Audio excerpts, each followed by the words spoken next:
Hi, everybody. Today's May 2nd, 2024, and I have with me Professor Dr. Nathan Cofnas out of Cambridge, I believe, University, England. Nathan, what's been up with you lately? Why are you in the news?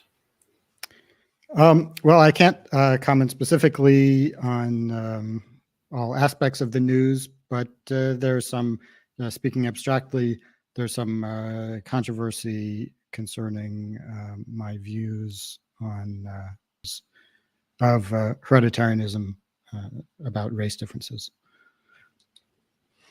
Okay.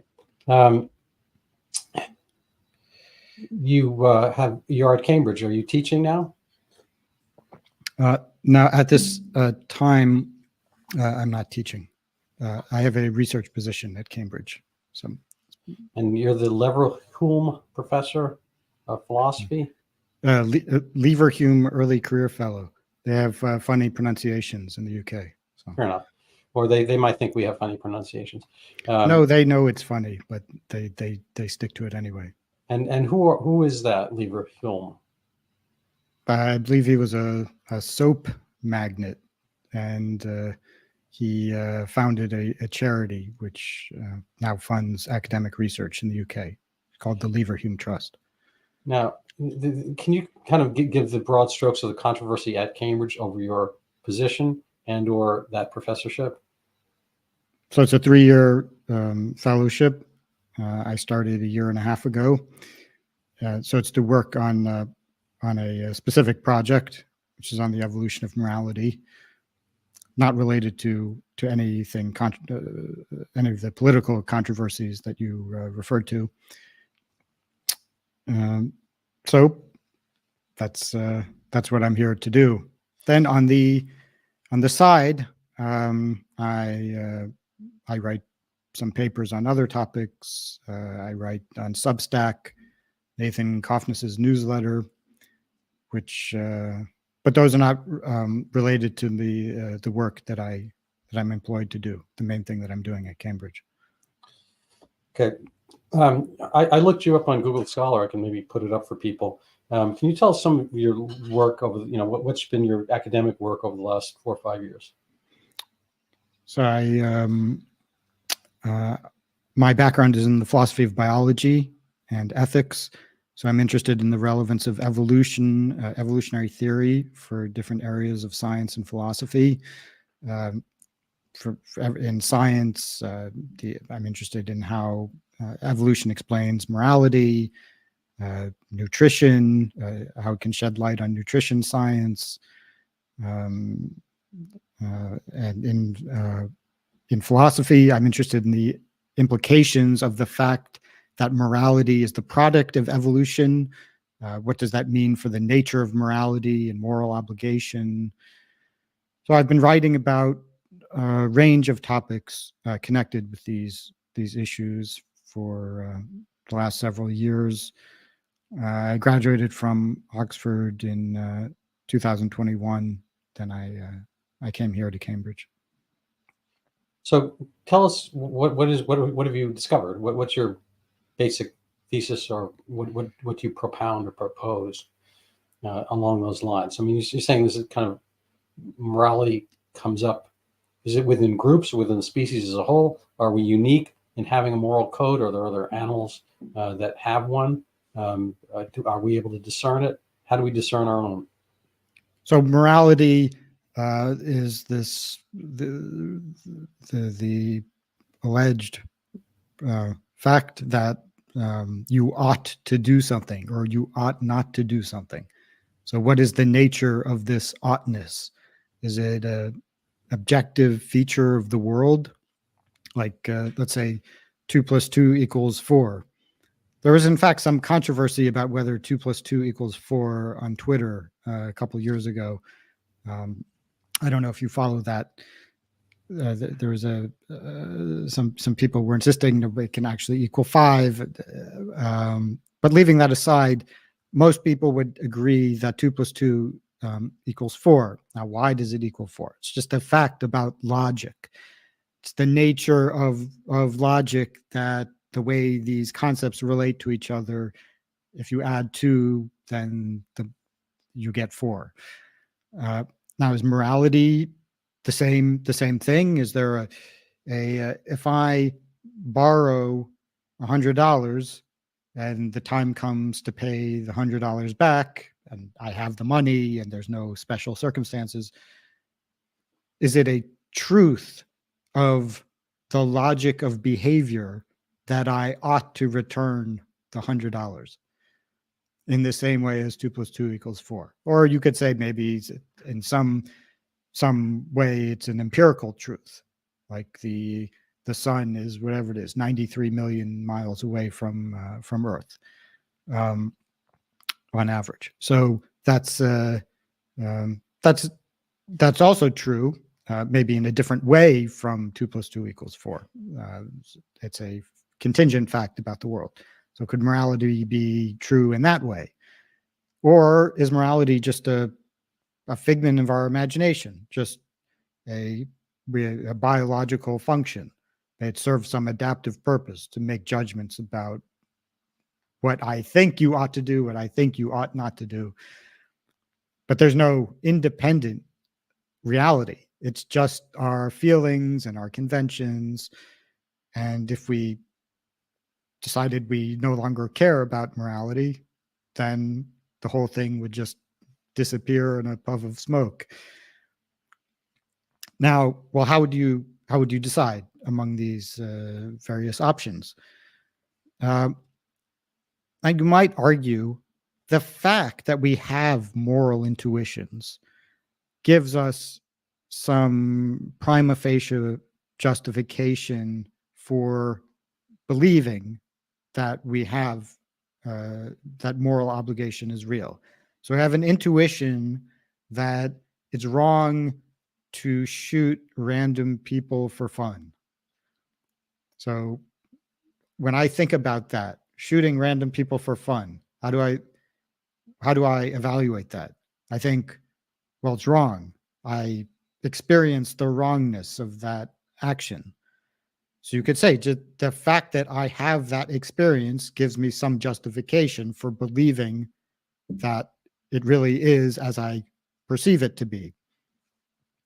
Now, okay, so let's say that's true, but how would I counter that argument? Well, what if I can show that I can give a causal story that explains why you have that emotional response when you think about shooting random people for fun. And the causal story that I tell has nothing to do with morality, with an independently existing morality. So let's say, even if there were such a thing as moral truth, if the causes that are responsible for your moral belief don't track that truth, then that would undermine my justification for holding those beliefs. So to make it clear, I can illustrate with an example. So you said, did you stop by the restaurant? Said, yeah. Well, how many people were at the restaurant? Well, 30 people were at the restaurant.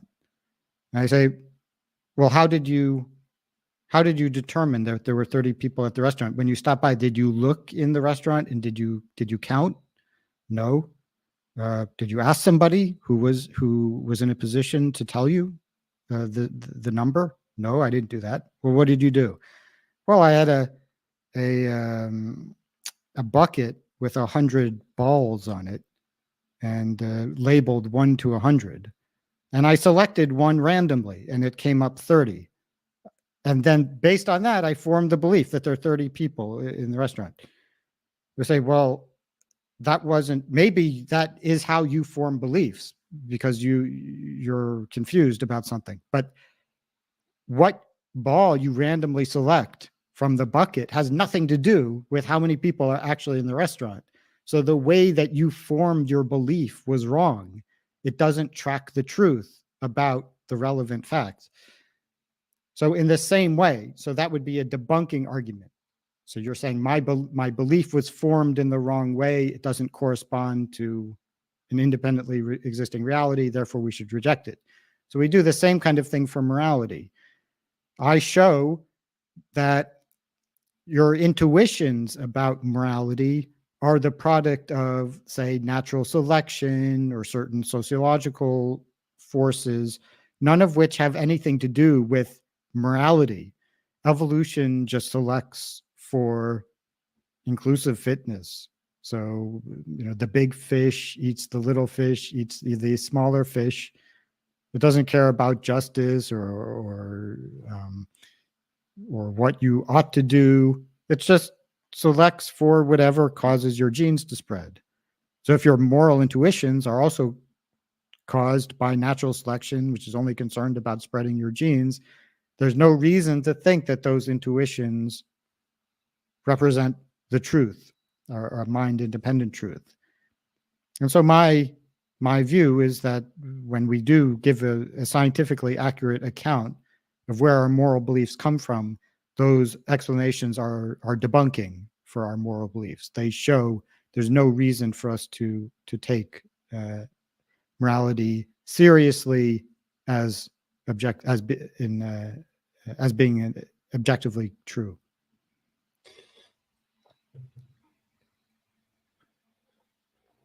So there's a lot to digest there. Do you notice morality or the ramifications thereof, or what do you want to call it? I mean, there's something that happens societally. I have this little thing stuck in my head, so I'm going to pop it out. I saw this quick little reel video a couple of years ago, and there's 4 toads or little frogs, and they're sitting waiting, and research or whatever puts like a, I don't know, worm or fly in front of them, and they're all kind of looking at each other. I mean, maybe they do that anyway, but they're all just kind of hesitant, waiting, and there's only one worm or something like that, and then one of them toads, reaches out and grabs it, eats it, and the other 3 attack him. For taking the thing that they all wanted, I guess. They've got brains, tinier than kind of like a zit on your forehead or something like that, and yet they have a code. They have a code of action. Was it right for the first frog to eat it? Was it right for the other ones to get angry at him? What's that all about? Why do they seem concerned with fairness? And I it's not really a huge epiphany, but I think that kind of this concept of fairness might be hardwired into, every mammal, say, and maybe every other animal as well. And is morality kind of an expression of this fairness? And I'm going to give you one other example, because I was thinking of it while you were talking about, rampant, kind of killing people for fun. There's an audio and a video attached of a guy with a GoPro camera from Hamas, and he's veering through the I don't know, one of the kibbutz, and he's talking to his mom. I just killed Jews. I killed them with my own bare hands. I killed 10 of them. I just I got this one. I slaughtered that one. I killed the mother. I killed her baby. Blah blah blah blah blah. And he's ecstatic. And now we have people at your alma mater and mine. Yours is Columbia, mine's Yale. Demonstrating on behalf of that motion, which broke a ceasefire of long, reasonably long standing.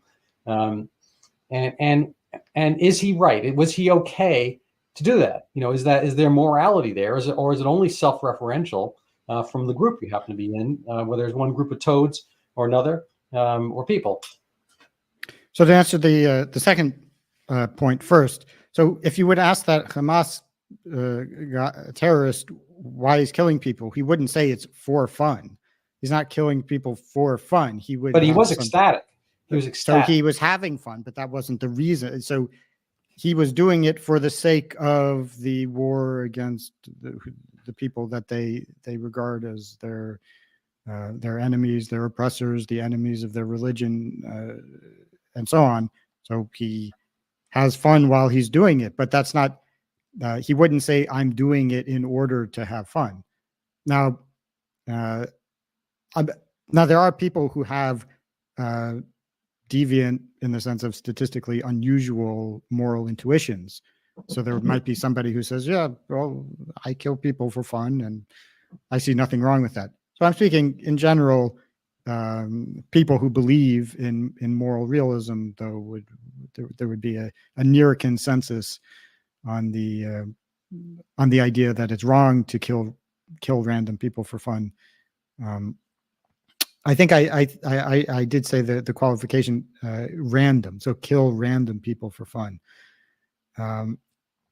So of course, I mean, he's not killing random people; he's killing the Jews, Israelis, whatever.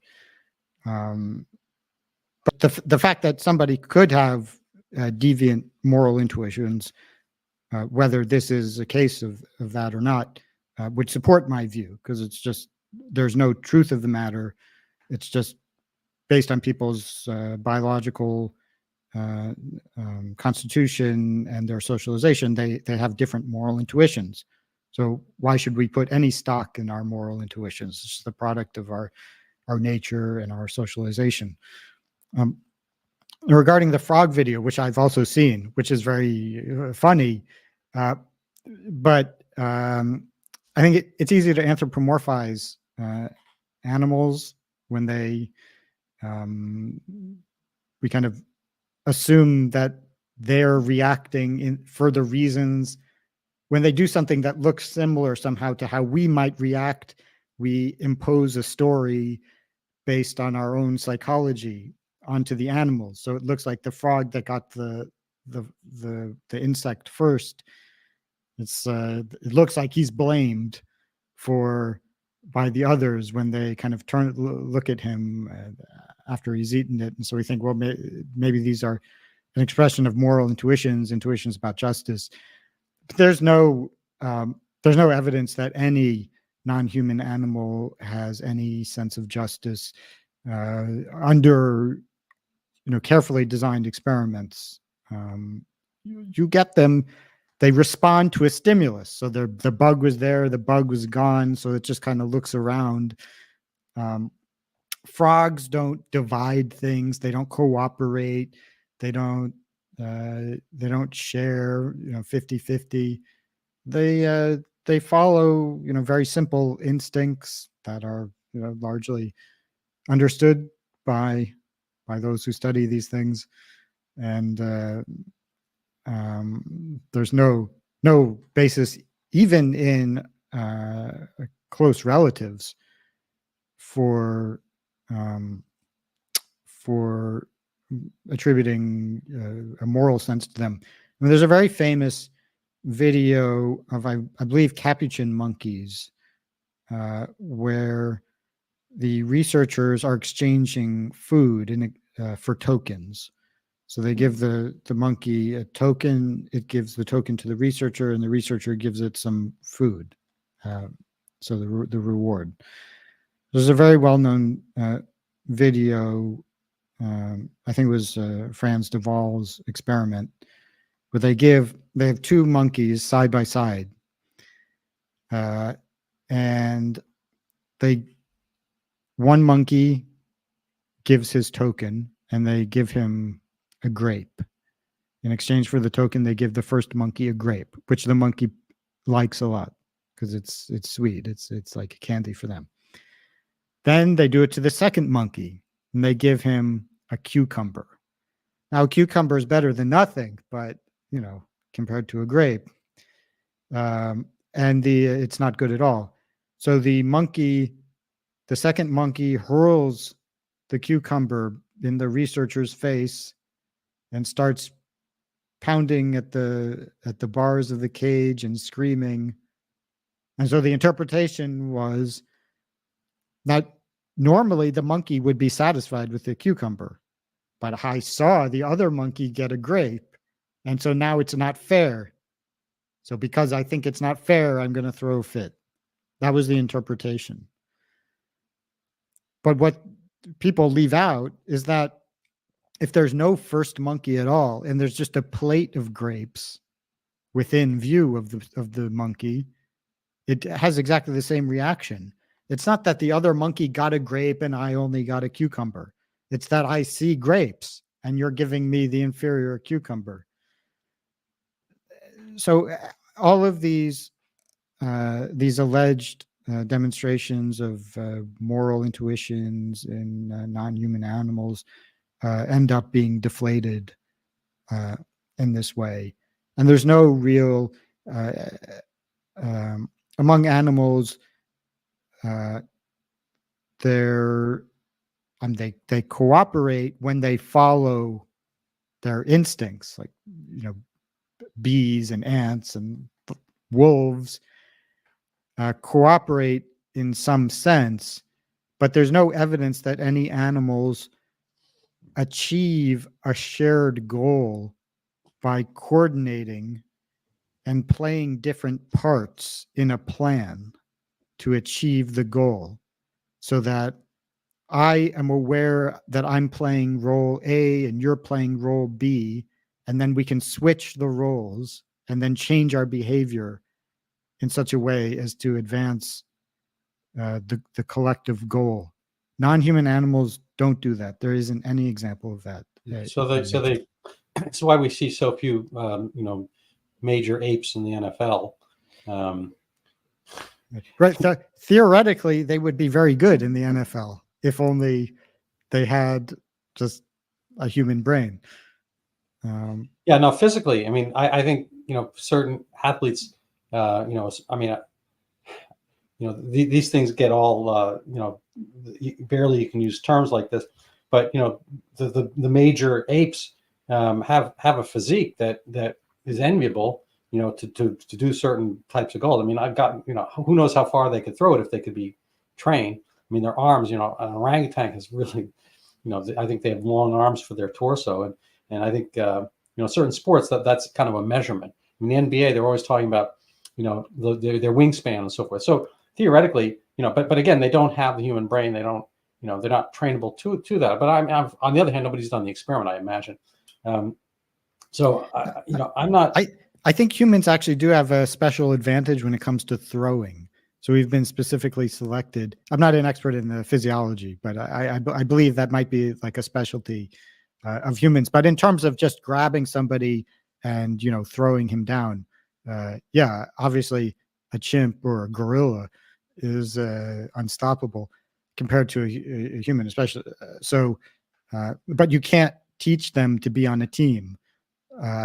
And to wait until I actually don't know the rules of football, but they can't wait until the guy throws the football and it's time to charge forward. They can't understand any of that. You didn't play football. I actually briefly did, but I quit before I ended up playing a game. So I did train, but I never learned the rules. All right. Well, there's still time. There's still time to at least become a fan, I guess. But then you got your other football over in England, so you have a choice. I don't know. I'll stick to philosophy. Fair enough. Philosophy over football. That could be your next book. So, do you have a book out, by the way? And if you don't, what would be your next book? Or your first? Well, I do have I'm working on a book as part of my my project at Cambridge. So it will be on the nature of morality and the rise of liberalism, the reasons for cross-cultural convergence on liberalism, and the likely how that is likely to develop in the future. Okay, so liberalism has meant different things at different times. I mean, there's kind of a bumper sticker or thought that's like, I was a JFK liberal, therefore I vote for, Ronald Reagan or, Trump or Bush, where, the liberal party, the liberalism, we don't have a liberal party per se, has left us. And what is it liberal? I mean, I think the original root term is in liberation or liberty. And liberal arts, has the same term, but that was kind of, I guess, a term based on the Roman ideal of a free citizen needing to know certain things. The trivium, which is no longer, it was the opposite of being trivial at the time. So definitionally, what does that mean, liberal, for you? Well, in the classical liberal tradition, it meant something very different from what it's come to mean.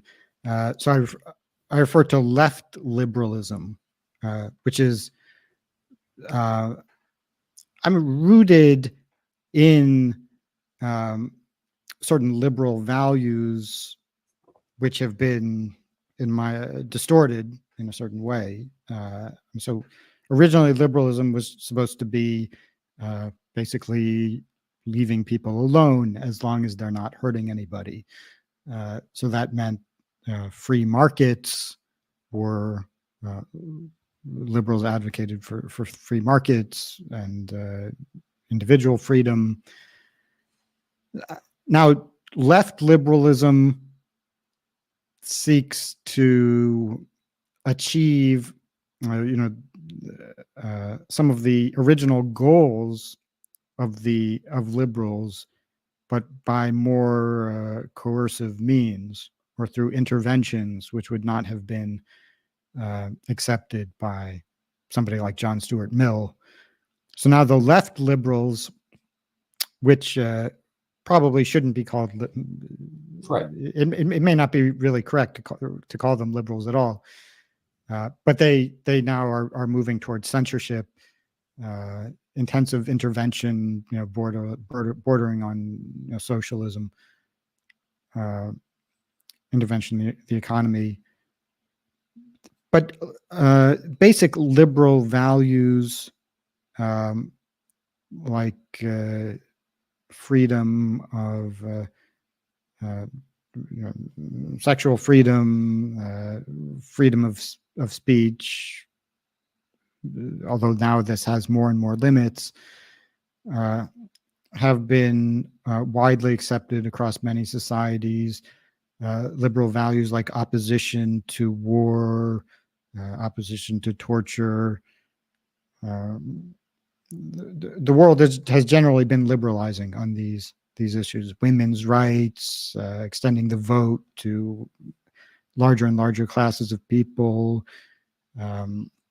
Obviously, slavery has been rejected by virtually everybody, at least officially. So there are a few holdouts, but in general, the world is moving in a leftward direction.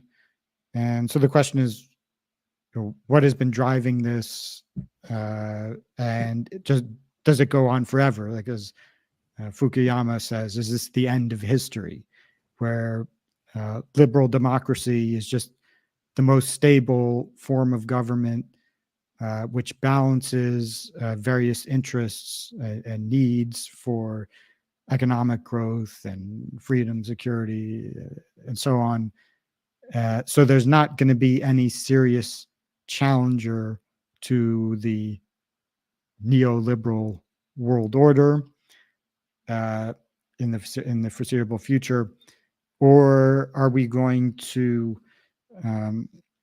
Is there some vulnerability that isn't widely recognized that threatens to undermine the entire system, or do the trends that have brought us to the current situation somehow push us in some completely unexpected direction in the future? So those are all kind of questions I'm interested in. Now, from the liberals' perspective, one explanation for worldwide convergence on liberalism is quite simple, which is liberalism is just objectively correct. So we all discovered the objectively correct moral theory. So slavery is wrong. That's just objectively true. And men and women are equals is also just true. And so people have recognized these facts. And then once you recognize the truth, then it'll be like, well, once we recognize that the earth is round, the vast majority of people will just accept the fact that the Earth is round. So the explanation for why was there cross-cultural convergence on beliefs regarding the shape of the Earth, the answer is because we discovered the truth, and now that we know it, we're never going to forget it. Now, I don't think that's the case with morality, because there is no truth about morality. And the fact that there is no objective truth about morality means that any moral system could potentially be is not necessarily the end of history in this, because there is no truth, and as conditions change, people's values can change to adapt to the new reality for them, and therefore the future. There are many possibilities open to us in the future. Right. Now we see a lot of the shifting morality. We see the shifting in the term liberalism. We see what kind of things the left wants. The left used to want free speech. I mean, when they were not in power, it was question authority and don't trust anyone over 30. Now that they're over 30, they don't trust anyone under 30. Well, if they're the wrong political opinion and so forth. And I think the left no longer, argues for free speech. They may be against war, but they certainly want one in Ukraine. And this kind of liberalism thing, as far as the end of history, it's, this is seems kind of a solipsistic view on Fukuyama's part, in the West, as whatever that is in general, because the East or the Mideast or the Southwest Asian Middle East, so forth, does not necessarily have the same perspective on it. I'm just curious. We haven't really talked about religion per se, and I'll segue into that with a, I guess it's kind of a moral. It's not really a moral joke. I'm going to stick it anyway. It's a joke. Somebody sets a blind date between a sadist and a masochist, and figures these two will get along great. Sadist likes to inflict pain, and the masochist likes to absorb pain, and so they go on. Anyway, they go out to dinner, blah blah blah. Anyway, they get back to somebody's house. And, the masochist is all ready, and it's like, hurt me, hurt me, hurt me. And the sadist says, no. So the way of hurting that person is the opposite of what you might think the sadist do. So, even the sadist kind of moral situation or his imperatives change based on the audience and the situation. But getting back to sadism and the Marquis de Sade, and I'm kind of channeling Andrew Clavin here. He says without God, the sadist is equally correct in pursuing his own pleasure at the potential pain of somebody else, if there's no kind of like if there's not a different sensibility, and religion seems to be playing a huge role in the setup of all of these moralities, or maybe it's just demographics. And I think Joe Biden's running for re-election. He may care more about Dearborn, Michigan, than he does the Upper West Side of Manhattan. And over time, the Jewish population. I think you've written on this, and we'll maybe show some of it. You're talking about the death of liberal Judaism, and some of it's demographic, and some of it's a reckoning of who is what, and the left is kind of being taken over by forces that are totally different. If the left, say in the United States, 20th century, was kind of a liberal, New York City kind of intellectual center, a lot of Jewish thought there, New School and all this kind of stuff, Frankfurt School. Anyway, all these things kind of like influenced, they say, the Democrat Party thought and what was liberalism, and that's all different now. If the left and the Democratic Party, is more going to listen to, say, more young Muslim voices, which have a totally, say, different view of even that concept of lending $100 and giving it back, which I thought, frankly, should have interest on it. There's a lot of different structure and systems that are going to be applied once your demographics change. So I don't know if you can intuit a question there, but I guess the original one would be: is there a God? Do we come back to that? Is Nietzsche right, or is Nietzsche dead? So now, whether there's a God or not, I don't know. I don't rule out the possibility of there being an agency beyond what we experience and what science is able to detect. Now, is there a God as described by any of the religions that we're familiar with? And to that, I think there's no evidence for such a God.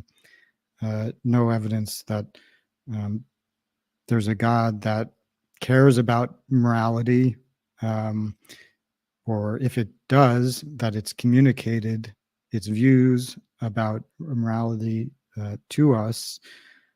Now, if there were a God who cared about our behavior, and there's no evidence that there is, but if there were, we have no basis for knowing what that God would want of us, unless it sends us a message. Maybe the God wants as much war as possible, and it's he favors chaos, or drinking as much coffee as possible. It could be anything. We have no way to know. Now, if there is such a God, well, why should we even? Let's say there were a God who had various preferences. Drink as much coffee as possible. Well, why would we even care what that God? It would be an interesting fact about the world that there's a God who cares how much coffee we drink. But now, of course, if the God gave us some prudential reason to care, if he says drink coffee or I'm going to do something bad to you, then we would care. But that wouldn't really be morality. It would just be a powerful being tells us to do something or else. So we listen. So you don't make morality simply the mere fact that a God exists doesn't make morality real in the sense that 2 + 2 = 4 is real. It would just be, okay, there's another being in the universe who has various preferences, and so we may or may not take account of those preferences if we see it as being in our interests. So I think there's a certain intuition that, well, if there's a God, then that rescues morality, and everything is objective, and well, it would be an objective truth that God wants ABC, but that wouldn't make morality real in the way that I think somebody like Andrew Clavin wants it to be real. Fair enough. I was looking at some of your other work, and you I think you're kind of an across the board debunker. I might be getting that wrong, or you can define what that term means. You were talking about, I don't know if it was printed or preprint, a paper about vegetarianism, kind of recommended, for kids, and whether that's a healthy choice for them. And you've had other, I think it's not, but certainly people are doing that. There are ways that people impose their kind of adult wishes on kids these days, and I think there's a certain amount of terms, social contagion, going towards letting 6-year-olds, 5-year-olds determine what sex they are when they may not really have a good concept of it, and beyond. And then we could start with that, but I kind of want to touch on some of the controversy that is brewing at your university, around you, or through you, and your talks about race. And so maybe I'll just preface. I apologize for the long-windedness, but I'll just preface as kind of a simpler question: Are men and women equal in their intelligence, or do men and women have the same type of intelligence, or are there differences that are purposeful or not? Whatever. Are men and women equally intelligent? So they have different.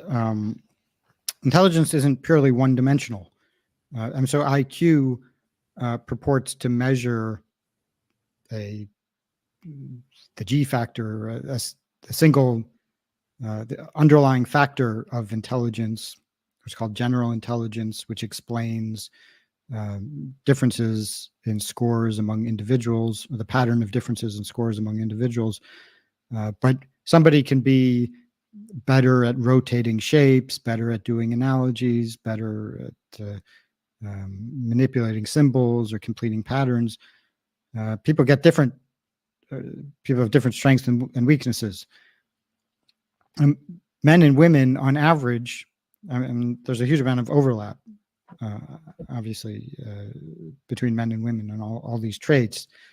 But on average, there are differences in performance on specific intelligence cognitive tests.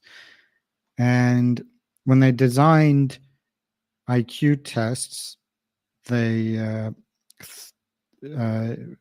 did their best to throw out the subtests which showed very large sex differences one way or the other. Emil Kierkegaard has a Substack post where he documents this. So if men are better at a certain task significantly, they just say, well, we'll get rid of that. Then if women are better, we'll get rid of that. So we've kind of artificially done our best to equalize intelligence. Whether it really makes sense to compare equalize the measurement of intelligence. The measurement. Whether it makes sense to compare men and women on a single dimension would be debatable. I mean, men have a big advantage when it comes to spatial intelligence, quite substantial, and that is the biggest intelligence difference in intelligence between men and women is the male spatial advantage. There's some argument that the male average may be a few points higher. Up until age 16, they score about the same on conventional IQ tests. Then males have a small advantage on the average. And there's a difference in the variance. So more men are at the very highest level of intelligence, right. More men are at the very lowest level. But kind of the normal distribution is more splayed for men. And I mean, we use the term normal distribution. It has nothing to do with what's normal between the two of them. And women tend to be more tightly bound. I think women are more like other women than men are like other men. On average, I think there's a kind of a wider variation of guys and their behaviors and so forth. And we see that, played out in violence and also, ingenuity on both sides, or not the sides.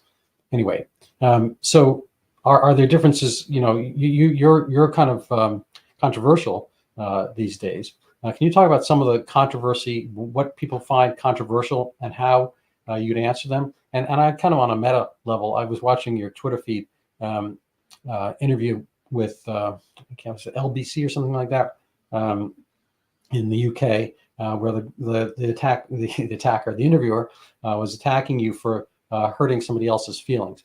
And I don't think he really gave you a chance to answer. So I'm going to give you a chance to answer that if you like, and or talk about other aspects of your controversial nature these days, why you're controversial, and whether you'll stop being controversial, and where's your controversy lead?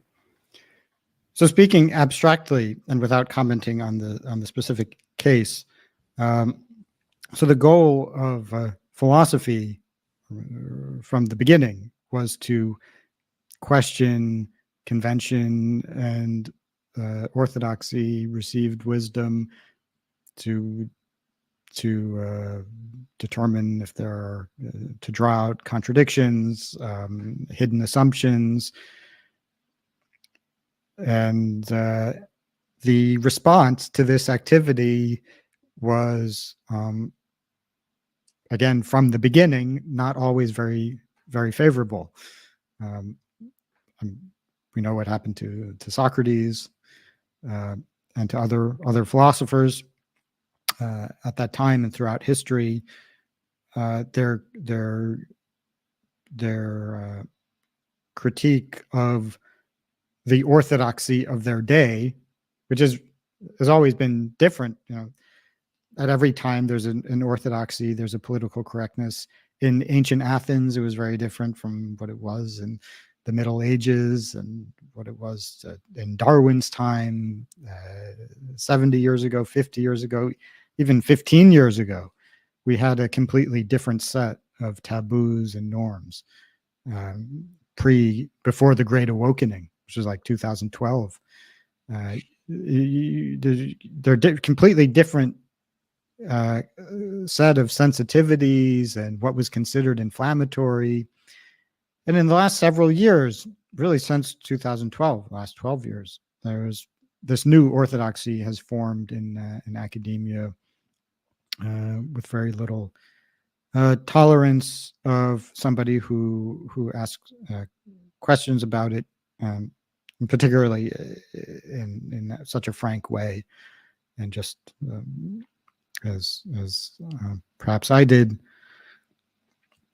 Now, academia also is a system which specifically selects for conformity and timidity. So the people who tend to become university professors have, obviously there are exceptions, but on average, they have a certain personality, somebody who likes doing homework, who likes to follow the rules. And at every stage, troublemakers are their mechanisms to weed out the troublemakers. So it's very somebody who likes to challenge popular views is not likely to make it. And so academia has a certain culture which reflects the kind of people who are selected to participate in it, which tends to be a very sensorial, conformist. Now, this is not, in my view, conducive to doing what a philosopher is supposed to do, which is not to just follow the orthodoxy. It's to think critically about it, and even to point out contradictions of logic or inconsistencies of fact. And well,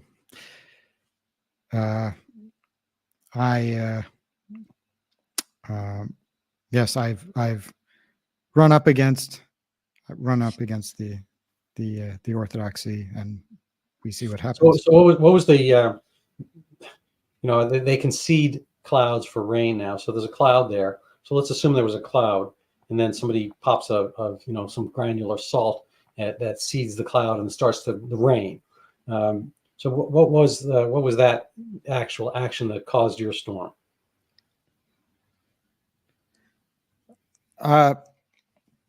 It's so specifically my work on hereditarianism, so race differences, and I'm interested in the reality of race differences. Different populations have different distributions of scores on intelligence tests. There's a question of how much of this is due to culture versus genetics, genetic differences between groups. And I believe that a very substantial part of these differences, at least let's say in the American context, would be due to genetic differences. So they are heritable. It's not, there's a limit to how much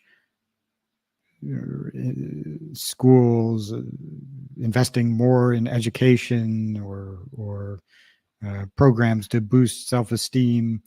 There's a limit to how much that is going to correct for these disparities. And when groups are raised under more or less comparable conditions, you'll still get substantial differences in the means, mean IQ.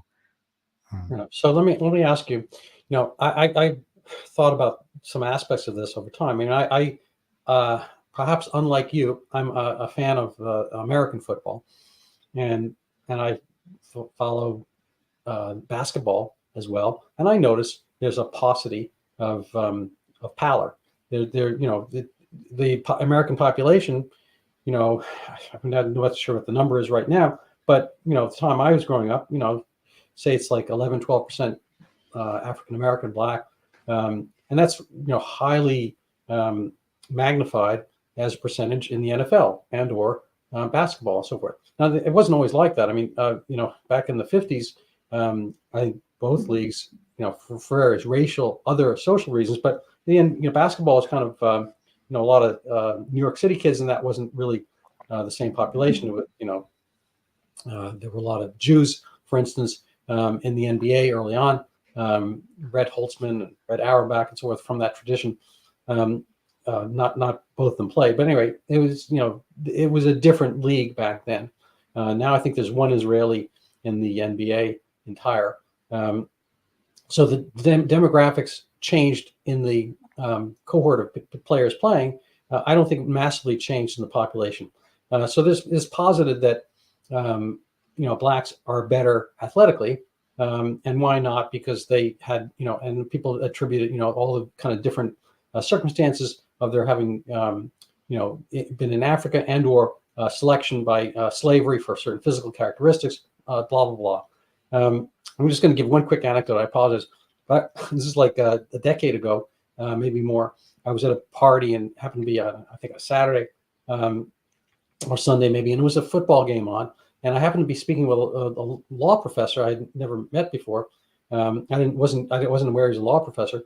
And he's kind of like looking at the screen saying how horrible it is that all these football players, and this is before NIL, which is a separate term of art where the players are getting kind of paid now. But they weren't getting paid at the time. And he said, oh my God, I can't believe universities dilute their academics to put all these players in the university and have this masquerade of a football team, blah, blah, blah. And they should not have any special admissions for athletes. Or basically said they should have people just get in who can do the work. And if these guys can do the work, fine. But anyway, he's going on like that. I said, well, I see you and I may agree about affirmative action. He said, I didn't say that. I said, well, I thought you just said you want people getting in solely on merit. So you want to like exclude the athleticism, and I assume you want to exclude everything else and just get people who can do the homework, as you mentioned, and do the work and want to study and blah, blah, blah, and bring forth the academic, whatever. And he said, no, I never said, it said it's really important that the schools look like the communities. I said, so Dartmouth should have nobody black? Is that what you're saying? Because they're in a kind of New Hampshire white community, and maybe Columbia should be, reflect Harlem or the Upper West Side. I don't know which one. I mean, which community and how are you going to do that? And he got very flummoxed and flustered, and I terminated the conversation. But the question I have is, are there, if we can kind of tacitly acknowledge that there seem to be differences in athletic ability, are there differences in intellectual capacity? And I'm gonna make this question extra long. But I also would kind of push back on it's not genetic per se. I mean, Nigerian Americans in the United States do better than the average of whites economically. I'm not saying that's a literacy test or IQ. Jamaicans do better than American blacks, and pretty much every immigrant population do better than American blacks do across the board, and they are more black, as it were. They're more African than the American, quote unquote African Americans are probably about 56% African, as opposed to the Nigerians who are almost axiomatically 100% African. So anyway, amongst the swirl there lies a question. Is it wrong to attribute it to genetic when it seems to be, at least amongst the black population here, Jamaicans and Nigerians do better, and Haitians, frankly, even do better than American blacks, that it's kind of a cultural phenomenon? So hereditarianism doesn't mean that all populations, that there's a special connection between skin color and intelligence. There are populations that are formed in different ways, and they all have different distributions of intelligence, partly for genetic reasons. They're talking about Nigerian immigrants who are a highly selected group. I mean, it was the case, certainly, there was a time when they were accepting immigrants from Haiti, but only if they had like a higher degree. So they were accepting like the doctors and lawyers from Haiti. So they came, and yes, they did better than the average white person. But if you look at the entire population, then you get average differences. If you take a selected group from within the population, then they could be either higher or lower in terms of intelligence than another group. So now, if you look at Nigeria, the country, their outcomes are not better than those of say, white America. When you take the top 10% or whatever it is from Nigeria, then yes, they will be more intelligent than the average white person. Within the white so-called race, you have very different populations. In certain parts of America, say,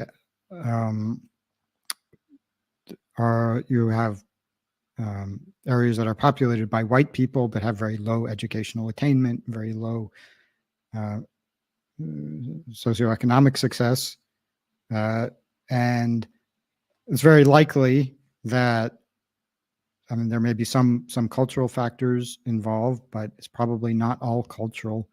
It's probably, and to the extent that it is cultural, it's the culture. Where did the culture come from? The culture is itself influenced by the genetic potential of the population, the genetic dispositions of the population. So it's not that intelligence is tied to race per se, but on average, there are these differences between population representative groups of different races. So you were talking about Harvard University. We've seen kind of Claudine Gay there, in a sense, as an affirmative action hire.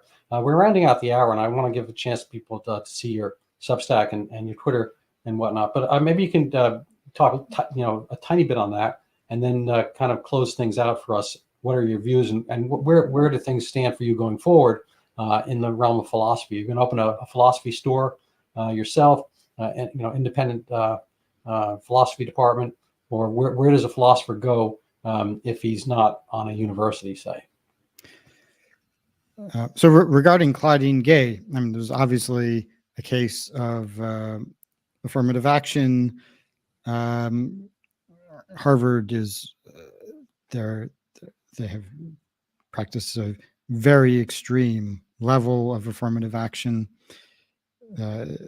It was they conducted an internal study in 2013, which found that if admissions were based only on academic qualifications, meaning grades and test scores, that Blacks would make up 0.7% of the undergraduate population. And so the actual percentage is something like 14%, 15%. I think it was strategically a mistake for them to practice such a blatant, put such a blatant affirmative action hire in charge of the university, because there are serious Black scholars who they could have selected, who would have been credible. But they chose Claudine Gay for some reason, and then it turned out that she's a plagiarist, and it kind of blew up in their face. As far as my career goes, and I am committed to reforming mainstream institutions, so I do hope to continue in academia. Of course, there's a certain amount of struggle involved with that, but that's how it is. Yeah. Well, it could be, the institutions, I mean, it's kind of like government versus private industry. You work for the government, you're going to be constrained by what the government wants. And I'll give you, extreme example. I could become a military doctor or a soldier in general, and I would literally have, an officer in charge of me. And if I thought X, Y, or Z, and X, Y, or Z was not what the military wanted me to say or think or do, I would not be able to do those things. And I don't know if universities are going down that route. On a private basis, if I open my own shingle, I could have that. And with philosophy, again, I was joking about philosophy store, but there might be some philosophy stores out there. Elon Musk may, or Peter Thiel or whatever, they might have a place or a sinecure, so forth, for people thinking otherwise. And obviously there are think tanks and so forth. And you're pretty good at thinking. I'm not sure how good you're going to be doing thinking in a tank. So I've had an interesting time with you today, and I appreciate you're spending it with me. I think if I can retain it, I think I learned a lot, and food for thought. So I want to kind of give people a chance to look at some of your spaces and places, and they can. Oops, sorry about that. And they can. Oops, that's still not working. There we go. I got to add this to the stage. Sorry about that. Incompetence. Here is your Twitter feed. Appropriately enough, it has a picture of you, and on the hallowed ivy halls of Hogwarts or something like that. I can't tell which. You have Substack. Interesting. Let's see. How do I get in here? And you talk about the guide for the hereditarian revolution. And you have some other interesting topics here. One, we need to talk about the rights stupidity problem. I was reading through a number of these. Are smart people superior? It's a lot of food for thought. People find your articles, and I think you also, it's there's the Twilight of the Liberal Jew. And this is in the Critic magazine. I was looking over that. Your debunked views and attempt in response to attempted cancellation. So I think people could perhaps take a look here and kind of get into your thoughts more deeply. And they're frankly fascinating stuff. I enjoyed looking, albeit briefly, at which one is it? Well, actually, a lot of these is science is not always self-correcting. I think we saw that. There's people can find you on Google Scholar and see some of your serious work. And there was a vegetarian article, so I think that there's a lot of interesting universe of your concepts out here, and so I recommend people check those out.